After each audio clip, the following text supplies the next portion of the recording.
Oui. Bonjour, merci beaucoup Martha pour cette invitation. Merci beaucoup pour les personnes avec qui j'étais déjà en contact pour l'organisation de la venue. Donc, je me réjouis beaucoup de présenter mes recherches dans ce cadre-là, puisque mes recherches sont de fait relativement marches, si on prend en tout cas la chronologie qui dominera pendant ces 2 journées, puisque je travaille principalement de manière exclusive aussi sur, non pas la télévision numérique, même pas sur la télévision institutionnalisée, mais sur la télévision d'avant les années 50, sur ce que moi j'ai aussi appelé la télévision expérimentale, donc la télévision des premiers temps. Avec, donc pour ma thèse, je m'étais concentrée sur la télévision pendant l'entre-deux-guerres. Donc ce que je présente aujourd'hui, c'est une sorte de mise en contexte, peut-être historique, de questions qui seront certainement débattues plus tard.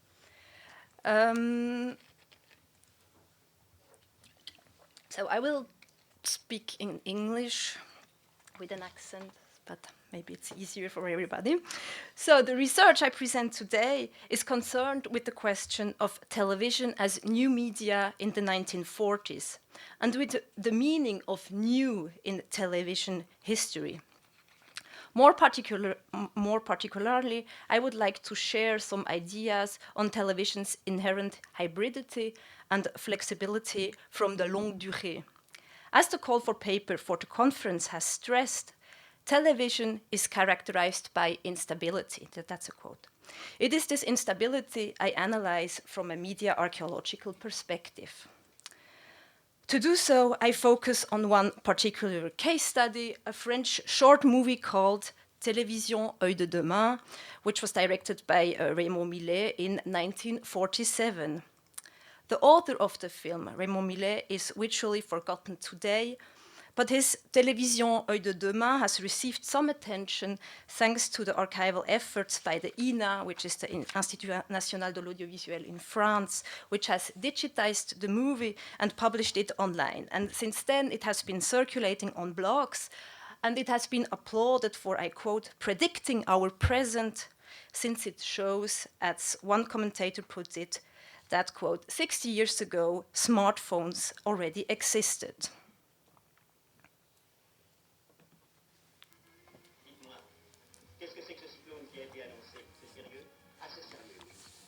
Prévoyez votre appel, monsieur le ministre. Et je fais installer plusieurs appareils le long de la côte et en ville. Voulez-vous vous rendre compte vous-même?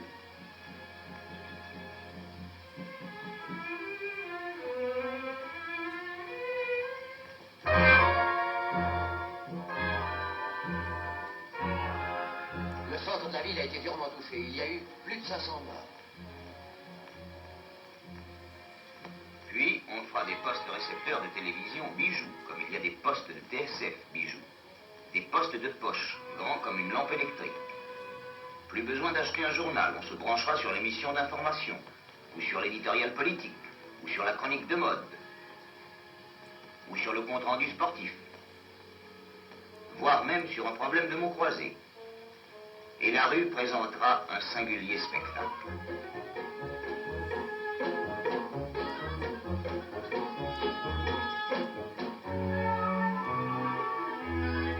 Naturellement, dans le métro, on lira le poste du voisin par-dessus son épaule. Et il y aura des faits divers tellement passionnants que...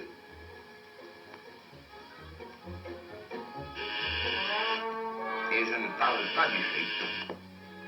Il était devant elle était devant lui. Ils étaient l'un devant l'autre. Heureux de se sentir émus, émus de se sentir heureux. La télévision sera pour tous un... So I stop here. So the film's catching of coming televisual uses indeed appears as a rather precise forecasting of contemporary digital media with regard to the flexibility and hybridity of media technologies and platforms, the ubiquitous availability and accessibility of televisual communication, together with the everydayness of devices permeating every moment of one's life, anticipate in a surprisingly exact manner our own daily media uses. From the point of view of our own experience, the movie thus forecasts that what 60 years later today would be our reality. It is a science fiction that has come true. However, instead of reading the movie in light of our current mediascape, I propose to replace it within its own historical context and to reflect upon what the film might tell us about television's history. To do so, I propose to proceed in 2 steps. First, I take seriously the film's televisual devices not only as an anticipatory imaginary, but also as a depiction of the movie's actual context. I aim at reading the film less from today's point of view, for questioning, for instance, the accuracy of Raymond Miller's prophecy, then I aim at understanding the film as it dialogues with its contemporary media fantasies and media devices. Excavating imaginary and actual machines that coexist with the movie allows to stress television's inherent instability. The movie shows that television's domestic form, which continues to serve as a reference dispositif in our debates today, actually is maybe rather an entr'acte in television's history than the dominant form of television production and consumption. Second, I discuss the movie's projection of television by asking what its strategic functions are. What does the movie do by offering an image of anticipation by presenting television as a new media yet to come? In this second part, I thus question the value of new in the expression new media. As we will see, the movie's futuristic tone and its praise of television's novelty mask important aspects of television's technical and political history concealed by the film and which highlight the social and ideological frames that co-construct television as a new media. But to start, a few words about the film itself. It is subtitled Report into the Present and the Future and is divided in 2 sections of roughly equal length. The first part is shot in the studio of French National Television located at Rue de Cognac-Jet in Paris. It documents the broadcasts of a flamenco performance and follows its creation from the preliminaries in the studio to the televisual transmission via the antenna on the Eiffel Tower. And I just give you a very short idea of how this first part looks like. Vous l'avez deviné, nous sommes dans un studio de télévision. L'appareil de prise de vue est bien différent de la caméra de cinéma que vous connaissez. Approchez-vous, regardez-le. C'est une caméra à iconoscope. Oui, c'est un mot auquel il faut s'habituer.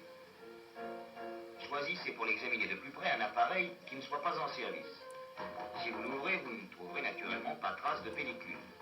Ici, l'image n'a pas besoin d'être gravée sur la gélatine pour être transmise.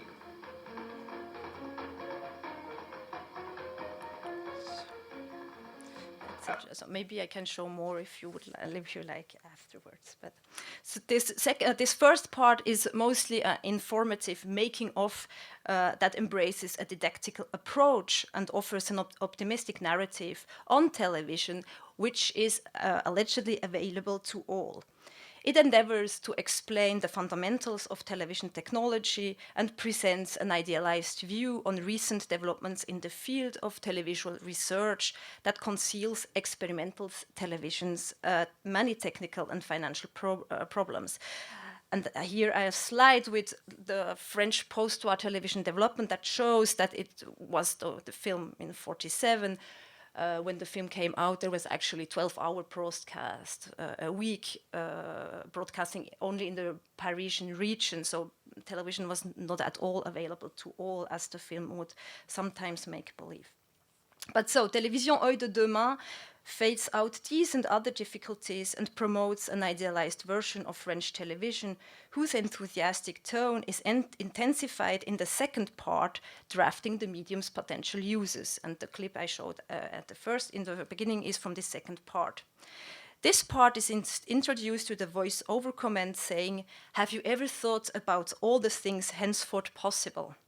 Through numerous short scenes, this part depicts a future universe in which television has penetrated every aspect of daily life. The second part overall celebrates the future prospects of television. Not without humor, television is framed as the latest of all modern media forms, offering revolutionary tools for immediate and ubiquitous communication that appear to be just around the corner. Indeed, in contrast to other films from the period which depict television within distant science fiction universes, Télévisions Œil de Demain integrates its televisual gadgets into an otherwise very 1940s-looking Paris.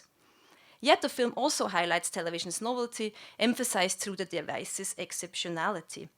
Its mise en scène and narrative conferred television the role of a simultaneously available and extraordinary medium, and staging its pluriform machinery put forward the televisual object as an index of technological and scientific modernity and progress. In short, Raymond Millet's media fantasy embraces at least three different televisual dispositives. First, television is envisioned as a two-way communication device, the picture phone.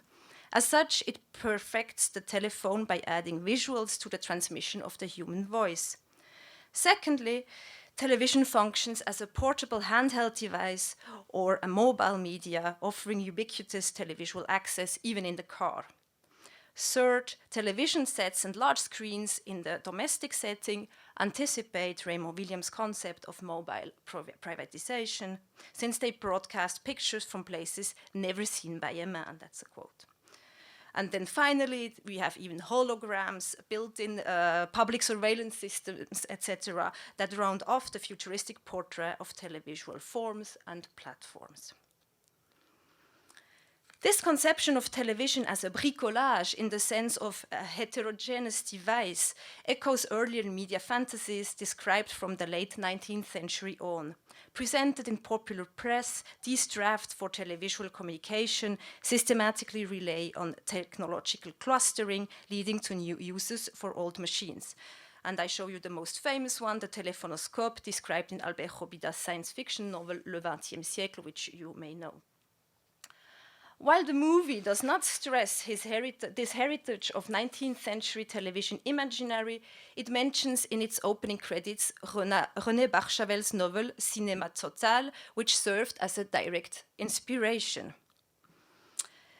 The essay by Barjavel is subtitled Essay on Cinema's Future Forms and is an anticipation of cinema's development towards an ultimate, a total audiovisual representation. In a largely teleological approach that conceives of the medium's past and future history as an unfolding of singular events leading to its final form, Barjavel paints a portrait of cinema's different stages. Cinema's history, he asserts, will come to a close when it will be able to present to us protagonists in relief and color, and perhaps with others, when these protagonists will free themselves from the screen and the darkness of theaters to take a walk in public squares and in everyone's apartment. For Raymond Millet's movie, one chapter of Barjavel's media utopia is particularly relevant since it serves as a direct inspiration for the movie science fiction scenes. Titled Cinema and the Airwaves, this chapter examines the upheaval caused by the conjunction of three technologies that today remain embryonic: radio, cinema, and television. As, quote, fatal as the encounter of two rivers streaming down the valley, unquote, the junction of cinema and broadcasting technologies is thought to transport the images everywhere. Consequently, Barjavel suggests there will be domestic receivers for family pleasures and handheld receivers as small as your lighter for people on the road. For Raymond Millet, as well as for Barjavel, the future or futurist media environment is first and foremost characterized by the permeability of different devices, practices, and industries, and the extensive adaptability of television, cinema, telephony, and radio.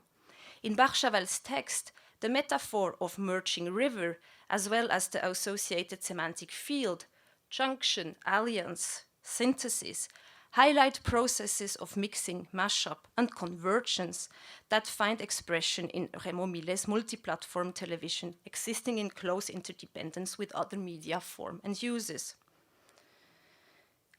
However, rather than understanding these ideas as simple fantasies, as fiction of some inventive spirits, I would like to argue that they form a network of discourses that actually reflect, as well as co-construct, a conception of media that stresses media's inherent fundamental instability and adaptability.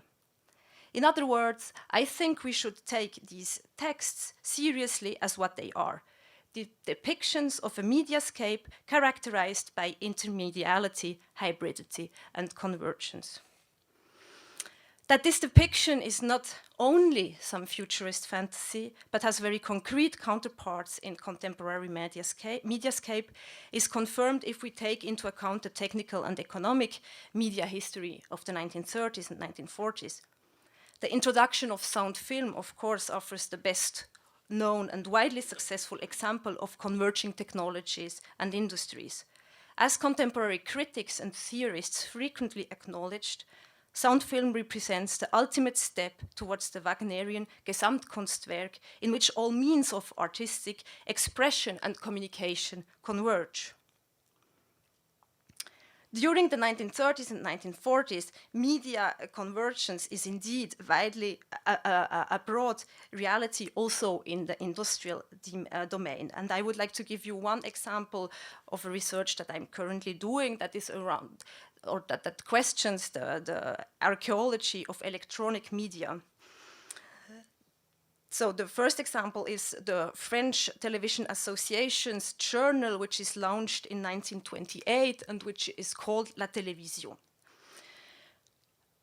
The publication launched by this Association de Télévision covers televisual research at home in France and abroad.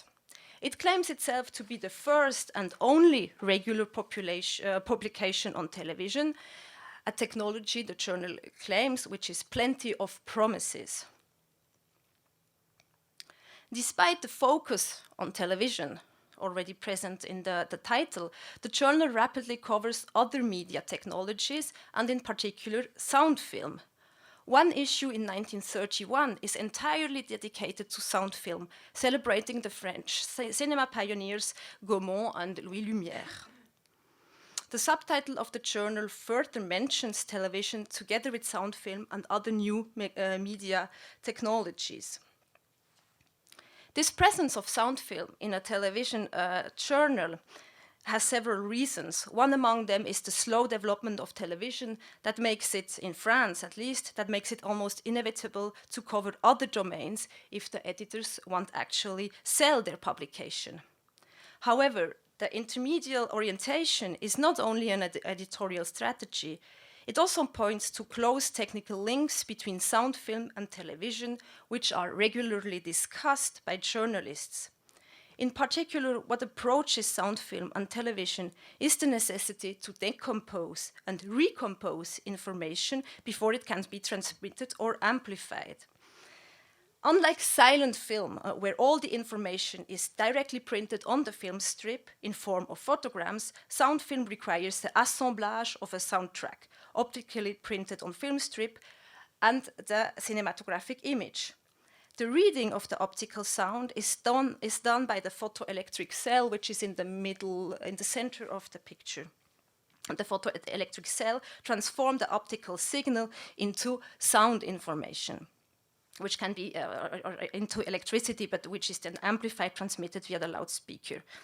This photoelectric cell also occupies a central place in early televisual schemes, where it allows to actually televise the scene and to transform light into electricity that is then also transmitted and decomposed, transmitted.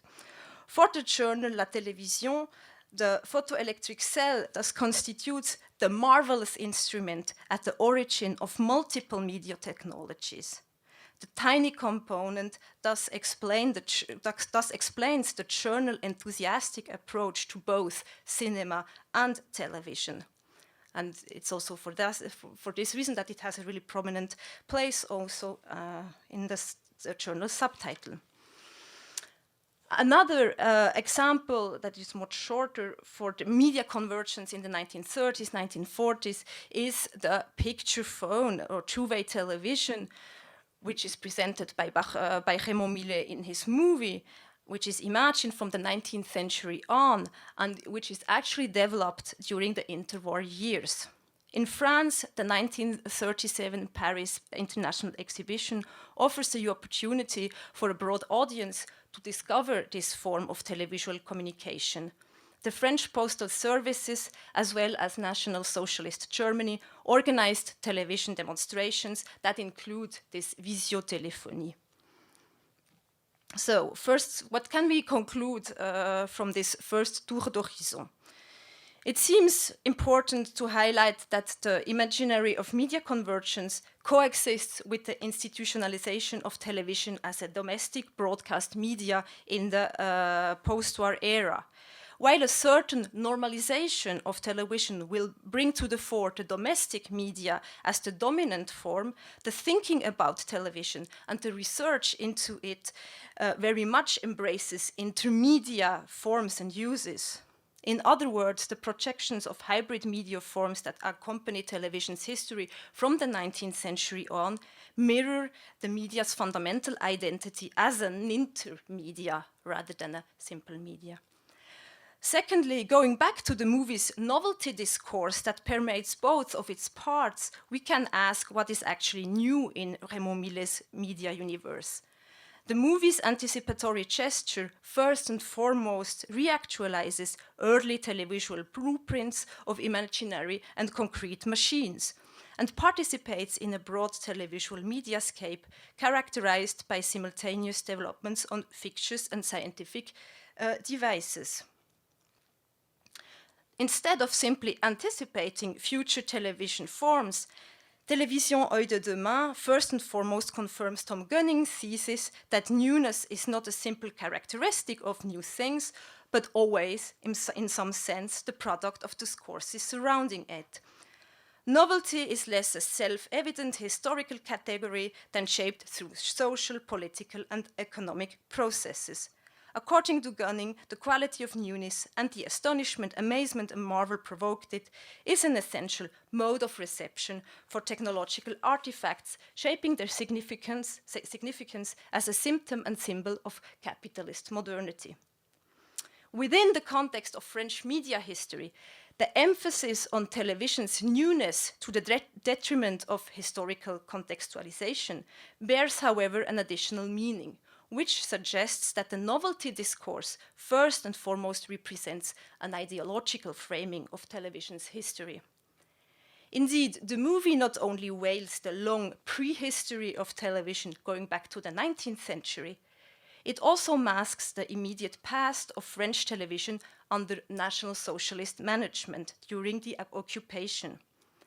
This short but important incident is concealed in Raymond Millet's story despite its chronological proximity with the events. And although the studio infrastructure in which the film's first section is set was partly set up by the Germans. In 1940, the National Socialist occupation of Paris transforms French television into German hands. At first, the German forces show little interest in the available technology, and in 1941 plan to dismantle the Eiffel Tower antenna for material procurement.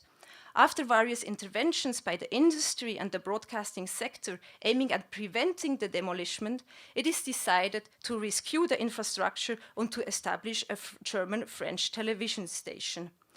The existing studio at the Rue de la Grenelle, which has been inaugurated by the French postal services in 1935, is judged being too small, and several new locations, among others the Palais de Tokyo, are considered. In August 1942, finally, a former entertainment venue, Magic City, is designated to serve as the new studio. In addition, a hotel located behind the venue at the Rue de Cognac-Jet which is shown in Raymond Millet's film, is transformed by by German administration into the television's offices. In cooperation with the French industry, the Fernsehsender Paris finally airs between May 1943 and August 1944. Copying the model of wartime television in Germany, the program targets first and foremost soldiers recovering in hospitals and a few private homes in possession of a receiver. The movie Silence, so Raymond Millet's movie Silence, with regard to this immediate past of French television, represents a discursive strategy that veils the numerous continuities between wartime and post-war television and conceals the German heritage in French broadcasting, heritage that includes studios and administrative offices, technical equipment, as well as a team of experienced collaborators. Aiming at celebrating national achievement and technological modernity at a crucial moment of post-war recovery, the film thus also pursues the ideological goal of rewriting television's history from the scratch by suppressing any reference to one central but little appreciated actor in French television. In conclusion, if nothing else, the interest of the film and of the media archaeological digging into forgotten televisual imaginaries and devices is at least to put into historical perspective the discourse on new media, which still dominates very much the media industry. Looking at television's experimental period allows to emphasize the old history of this new. Not only is experimental television another example for how old media were once new, its study also underscores that at each historical moment, novelty is a product of contemporary discourse and representation that bears its own social and political meaning and ideological weight. Thank you.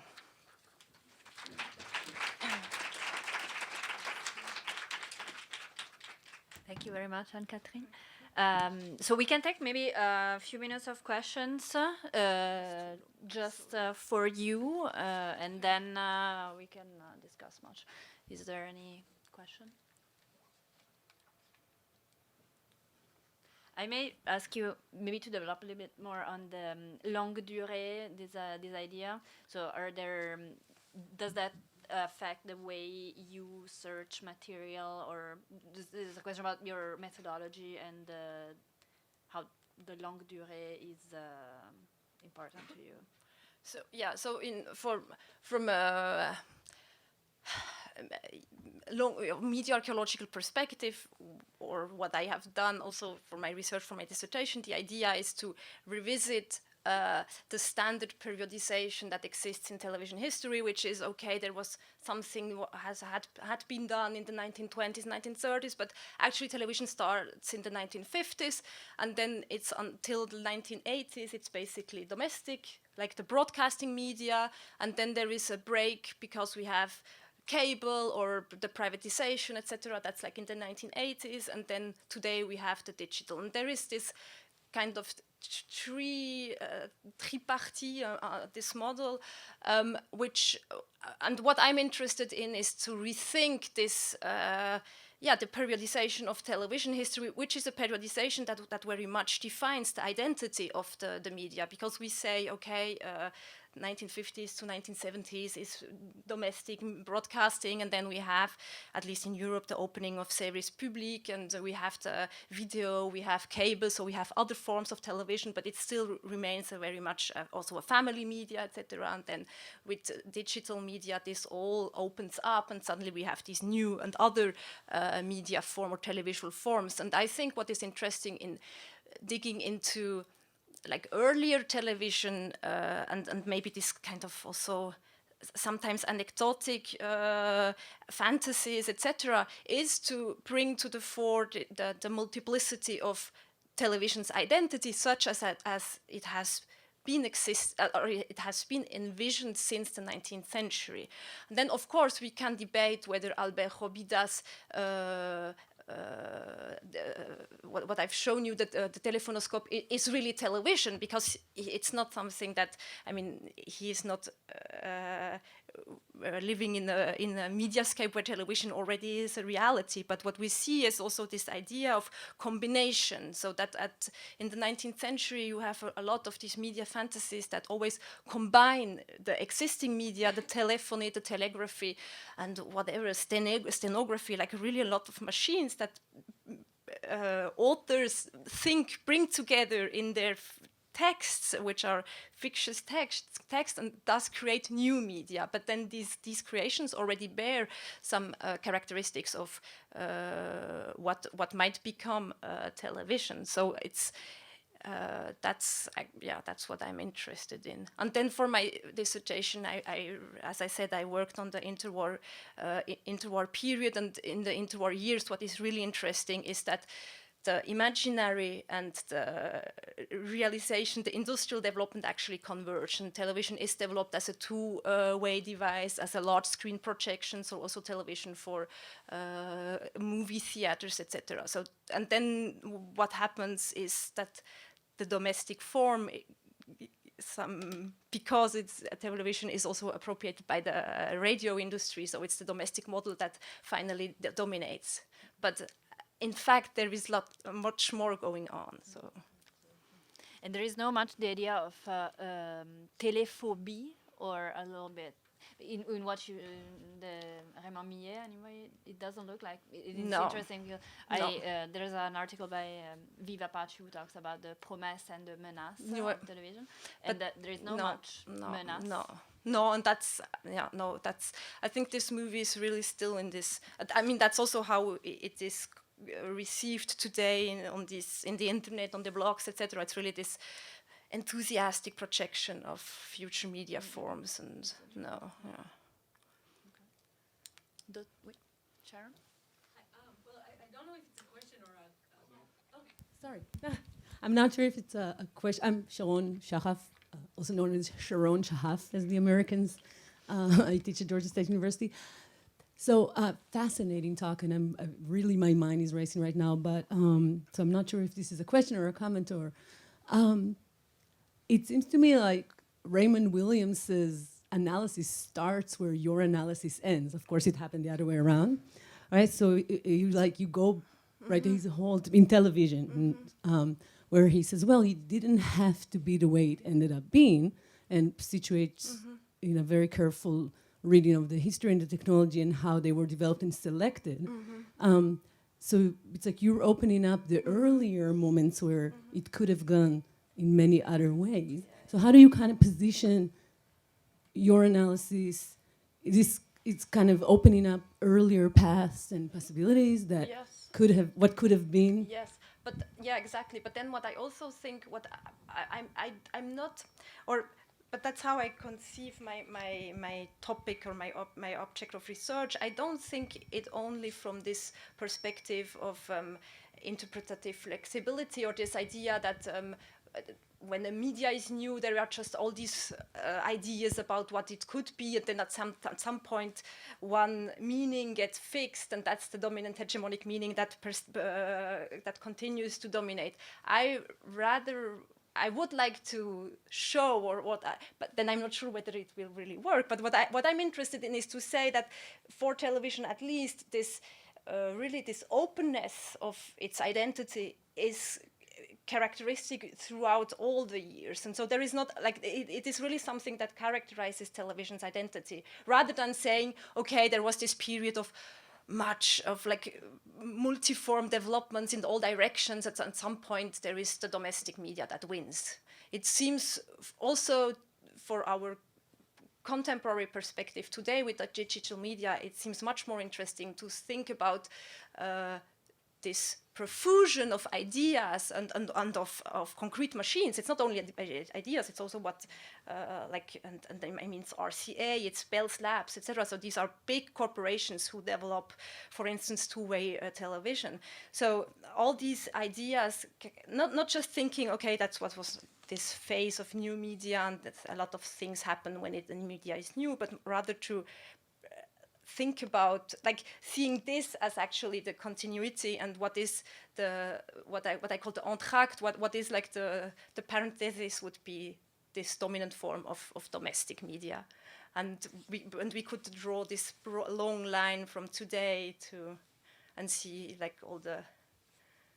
So would you still say, I'm pretty loud, so would you still say that what Williams describes and what, you know, the teacher-student, in a way, was a hegemonic process? Yes. Something did take over. Yes, of course, of course, of course. But then or maybe it's also how I conceive the role of a historian. Maybe it's also that my role is to go dig where, like, not what, and to bring to the fore not what history has retained, but what history has also concealed. And with Raymond Millet's film, that is what is really interesting about this whole history about Nazi Germany's television project in Paris. So it's really, the film itself conceals this, and of course historiography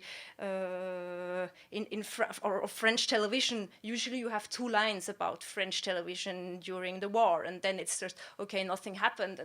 But at the same time, French television restarted in 1945, and it was the earliest public service television in Europe that could restart again, because all their equipment was still working and it was functional. So it's maybe that's how I see what I do is to go like turn stones and see what is beneath. And yeah. D'autres questions? Oui. Du Cresta, Université de Lyon. Je voulais vous remercier pour ces films vraiment très, très intéressants. J'avais quelques questions. J'imagine que vous connaissez les travaux de Lisa Gitelman et donc son livre Always Already New à propos des nouveaux médias qui sont tous nouveaux au moment où il apparaît. C'est en même temps déjà obsolète parce que par définition, ils seront remplacés ou en tout cas accompagnés par d'autres médias. Je voulais vous poser une question parce que je suis aussi très intéressée à cette hybridité, un peu comme Uricchio, mais aussi Muller, d'autres. Enfin, il me semble qu'il y a beaucoup de théoriciens de la télévision et surtout de l'intermédialité, des approches historiques, mais surtout généalogiques et intermédiales ont travaillé ça. Est-ce que vous vous interrogez aussi sur ce qui reste un creux de ces prévisions un peu fictionnelles, parce que là, c'est vrai que vous avez pointé toute une série de caractéristiques qui finalement on retrouve sous la télévision, même hors télévision aujourd'hui, et en même temps, il reste quand même un creux, donc en dehors de ça, quelque chose qui est fondamental et qui n'est peut-être pas lié aux aspects des diffusions, donc des télévisions au sens des visions à distance, mais qui concerne justement la place et les rôles des spectateurs, parce que ce qu'on a vu, ce n'est quand même pas des spectateurs qui sont connectés à un réseau, et ce n'est pas des spectateurs qui peuvent intervenir et donc avoir aussi effectuer des actions et surtout avoir un rôle plus ou moins éditorial vis-à-vis des auteurs, des producteurs aussi. Donc c'est un peu l'apport des informatiques qui arrive après. Et donc l'ordinateur, alors que la télévision, enfin les téléphones, la radio et tout reste est là, il y a quand même quelque chose de fondamental qui est l'interactivité et qui reste un creux de ça. Est-ce que voilà, votre approche archéologique vous permet aussi d'interroger ce qui n'est pas inclus dans ces prévisions fictionnelles assez réalistes finalement? Alors, moi, je dirais, dans le film de Raymond Millet, il envisage un public. Enfin, en tout cas, il y a des utilisateurs. Après, il regarde le feuilleton sur leur... Donc, dans les projections, je dirais, le public, au contraire, il est présent... Enfin, alors, on n'envisage pas les infrastructures, il n'y a pas le service public, mais il y a une utilisation de la télévision dans les anticipations. Ce qui est vrai, c'est que pour... ce qui est du côté de la recherche industrielle, enfin, puis des machines concrètes, évidemment, la télévision, justement, elle n'est pas du tout assez développée, enfin, techniquement, mais aussi, c'est aussi un problème économique. Il y a là un public, il est extrêmement réduit. Hein, c'est quelques centaines de récepteurs dans la région parisienne, et encore, enfin, puis souvent, c'est des récepteurs placés dans des bars, etc. Après, ce qui m'a beaucoup intéressée, et puis ce que j'ai un peu montré aussi dans ma dissertation, c'est que justement, durant l'entre-deux-guerres, la télévision, c'est avant tout un objet d'exposition. on la montre à des foires, justement à l'exposition internationale à Paris, etc. C'est une sorte de signe du progrès, de la modernité qu'on présente. Et puis, donc après tout, j'ai analysé, enfin du coup, j'ai essayé de comprendre, mais quel était du coup, c'était un peu l'hypothèse du départ, c'est que la télévision avait bel et bien un public dans les années 20-30, mais ce public n'était pas celui qui regardait le programme forcément, c'était un public qui s'intéressait au progrès technique, aux innovations, à ces spectacles de la modernité que représentaient les foires industrielles ou les foires universelles, et puis dans lesquelles la télévision s'insérait. Donc, c'est un peu comme ça que du coup j'ai... Non, j'ai pensé au fait que quelques années là, vraiment déjà, à la fin des années 50, au milieu des années 50, il y a quelqu'un comme Jean Darcy qui réfléchit au réseau et donc à l'Eurovision, et que, je veux dire, quelque chose de l'ordre d'Internet est déjà aussi un peu plus que fantasmé, puisque les réseaux 54, c'est aussi l'année de la reine Elisabeth, quelque chose qu'on a regardé comme ça et qui préconise aussi... oui, tout à fait. Mais donc, c'est ça, mais c'est plutôt, du coup, c'est effectivement plutôt dans les années 50, et puis effectivement, le couronnement à la reine Elisabeth, c'était, je crois, 53, c'était vraiment le grand mot. Enfin, c'était aussi un événement qui, du coup, est présenté dans l'historiographie de la télévision française comme événement qui a incité les gens à acheter un téléviseur. Donc, il y a aussi ce lien entre, effectivement, production du contenu et puis diffusion des appareils qui permet de la création d'un public. Mais je suis d'accord, c'est une question qui se pose pour ces sources. Ouais. Merci beaucoup. On peut... il y avait une question. Observation très, très rapide. J'analysais à un moment donné, en fait, une émission pour enfants dans les années 50. Et il y a un truc, en fait, je ne sais pas, je serais curieux de savoir, est-ce que vous avez vu les publicités avec lesquelles on vendait l'achat des téléviseurs? Mais en France ou... Les publicités imprimées Alors, je connais un tout petit peu, mais il y a, oui. La question que je pose, c'est parce qu'en fait, dans les années 50, on voit vraiment une représentation du plaisir, en fait, et même de tout j'ai envie de dire, tout le dispositif télévisuel qui d'abord permet de se rendre, d'être assisté à la captation, de voir comme si on y était. Et lorsqu'on arrive à la fin des années 50, on voit vraiment qu'il y a un changement dans la représentation où tout à coup la fiction, en fait la télévision vous apporte le plaisir jusque dans votre salon. Mais oui. Puis justement, la publicité, Lynch-Spiegel elle a beaucoup travaillé sur ça. La publicité, elle est super importante pour la domestication de la télévision. Enfin, c'est beaucoup dans ces discours mi-publicitaires, mi-informatifs, où la télévision est vraiment... où il y a cette construction de la domesticité de la télévision qui se fait. Donc, ouais. Merci. J'invite donc Valentine à prendre place. Merci, Anne-Katrin.